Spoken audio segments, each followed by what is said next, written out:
Welcome to Amnas media. ഇന്ന് നല്ല കുറച്ച് ടിപ്സുകളാണ് നിങ്ങളെ പരിചയപ്പെടുത്താൻ പോകുന്നത്. അപ്പം നമുക്ക് നേരെ വീഡിയോയിലേക്ക് പോകാം.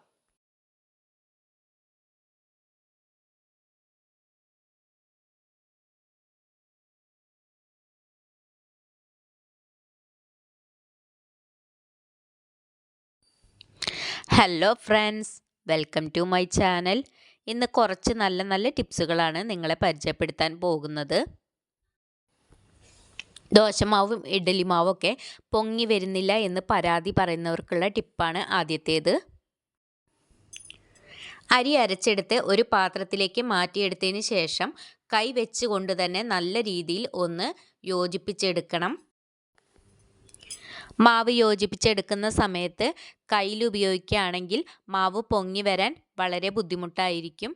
അതേസമയം കൈ വെച്ചിട്ടാണെങ്കിൽ പെട്ടെന്ന് തന്നെ മാവ് പുളിച്ച് കിട്ടും. മഴക്കാലത്തൊക്കെ മാവ് പെട്ടെന്ന് തന്നെ പൊങ്ങി വരുന്നതിന് വേണ്ടിയിട്ട് ഒരു കാസറോൾ എടുത്ത് അരച്ച മാവ് അതിലേക്ക് ഇറക്കി വെച്ച് അത് മൂടി കൊടുക്കുകയാണെങ്കിൽ നമുക്ക് മാവ് പെട്ടെന്ന് തന്നെ പൊങ്ങി കിട്ടും. കാസറോളിൽ ഇങ്ങനെ സൂക്ഷിച്ചു വെക്കുന്ന സമയത്ത് മാവ് നല്ല രീതിയിൽ തന്നെ പൊങ്ങി വരുന്നുണ്ട്. ദോശയും ഇഡലിയും ഉണ്ടാക്കാനായി മാവ് എടുക്കുന്ന സമയത്ത് കയ്യിൽ വെച്ച് നല്ല രീതിയിൽ ഇളക്കി കൊടുക്കാൻ പാടില്ല. അങ്ങനെ ഇളക്കി കൊടുക്കുന്ന സമയത്ത് ഇതിലുണ്ടായിരിക്കുന്ന ബബിൾസൊക്കെ പൊട്ടിപ്പോകും.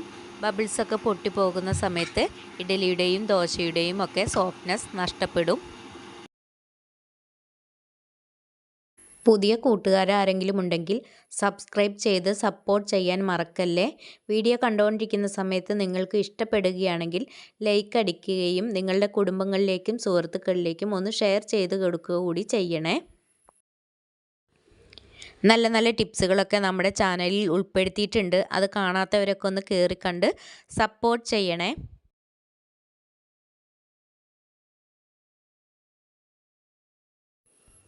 റൈസ് കുക്കർ വെച്ച് വളരെ പെട്ടെന്ന് തോർത്തൊക്കെ ക്ലീൻ ചെയ്തെടുക്കുന്നതിനുള്ള ടിപ്പാണ് നിങ്ങളെ പരിചയപ്പെടുത്തുന്നത്.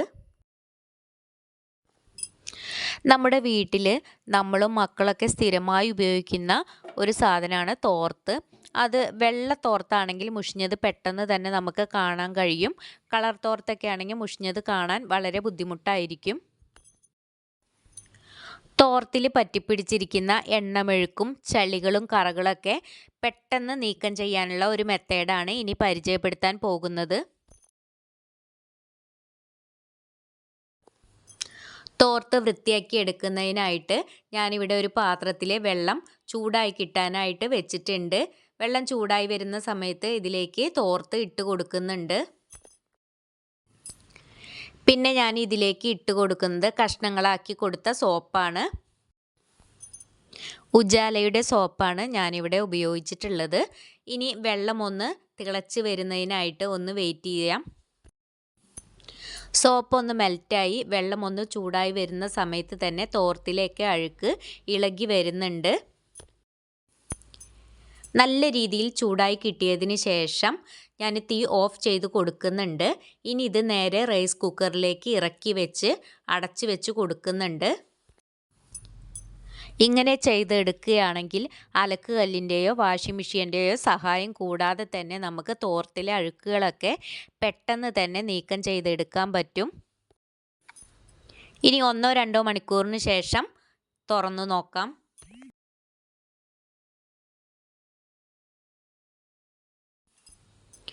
അപ്പം ഇനി ഇതൊന്ന് തുറന്ന് നോക്കാം. പാത്രം തുറന്ന് നോക്കുമ്പോൾ തന്നെ മനസ്സിലാകുന്നുണ്ട് അതിൻ്റെ മുകളിലെ എണ്ണമെഴുക്കും അതുപോലെ തന്നെ ചളികളൊക്കെ ഇളകി വന്ന് നിൽക്കുന്നുണ്ട്. ഇനി തോർത്തുകളൊക്കെ ഒരു ബക്കറ്റിലേക്ക് മാറ്റി കുറച്ച് നല്ല വെള്ളം ഒഴിച്ച് നല്ല രീതിയിൽ തന്നെ ഒന്ന് കശക്കിയെടുക്കാം. ആഴ്ചയിൽ ഒരിക്കലെങ്കിലും തോർത്ത് ഈ രീതിയിൽ ക്ലീൻ ചെയ്തെടുക്കാൻ ശ്രദ്ധിക്കുക. ഇതേ മെത്തേഡിൽ നമ്മുടെ വീട്ടിൽ അഴുക്ക് പിടിച്ച തുണികളൊക്കെ നമുക്ക് വാഷ് ചെയ്തെടുക്കാവുന്നതാണ്. തോർത്തിൽ പറ്റിപ്പിടിച്ചിട്ടുണ്ടായിരുന്ന അഴുക്കുകളാണ് ഈ കാണുന്നത്. ഇനി സോപ്പൊന്നും ചേർക്കാതെ കൈ വെച്ച് തന്നെ നല്ല രീതിയിൽ ഒന്ന് കശക്കിയെടുക്കാം. അപ്പോൾ തോർത്ത് നല്ല രീതിയിൽ തന്നെ ക്ലീനായി കിട്ടും. ഇപ്പം നമ്മുടെ തോർത്തൊക്കെ നല്ല രീതിയിൽ ക്ലീനായി കിട്ടിയിട്ടുണ്ട്. ഇതുപോലെ ചെയ്തെടുക്കുകയാണെങ്കിൽ നമ്മുടെ വീട്ടിലുള്ള പഴയ തോർത്തുകളൊക്കെ പുതിയ തോർത്ത് പോലെ വെട്ടിത്തിളങ്ങും. അപ്പോൾ എല്ലാവരും ഇതുപോലെ ഒന്ന് ചെയ്ത് നോക്കുക. മഴക്കാലമൊക്കെ ആയിക്കഴിഞ്ഞാൽ ജനലുകൾക്കും വാതിലുകൾക്കും ഒരു പൂപ്പൽ പോലെയൊക്കെ അനുഭവപ്പെടുന്നത് കാണാൻ കഴിയും. ഇതില്ലാതിരിക്കാൻ വേണ്ടിയിട്ട് കുറച്ച് വാസലിൻ എടുത്ത് ഒരു കോട്ടൻ്റെ തുണി വെച്ചോ അല്ലെങ്കിൽ ഒരു പേപ്പർ വെച്ചോ ജനലുകളിലോ വാതിലുകളിലോ ഇതുപോലെ അപ്ലൈ ചെയ്ത് കഴിഞ്ഞാൽ നല്ല ഗ്ലേസിങ്ങോട് കൂടി തന്നെ നമ്മുടെ ജനലുകളും വാതിലുകളും കാണാൻ കഴിയും. വാസലിൻ ഉപയോഗിക്കുന്നത് കൊണ്ട് തന്നെ വാതിലുകളിലേക്ക് അഴുക്ക് പെട്ടെന്ന് തന്നെ നീക്കം ചെയ്യാനും കഴിയും.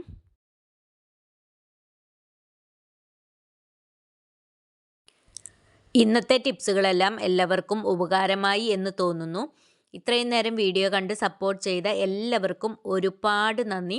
അടുത്ത നല്ലൊരു വീഡിയോയുമായി കാണുന്നതുവരേക്കും എല്ലാവർക്കും ബായ്.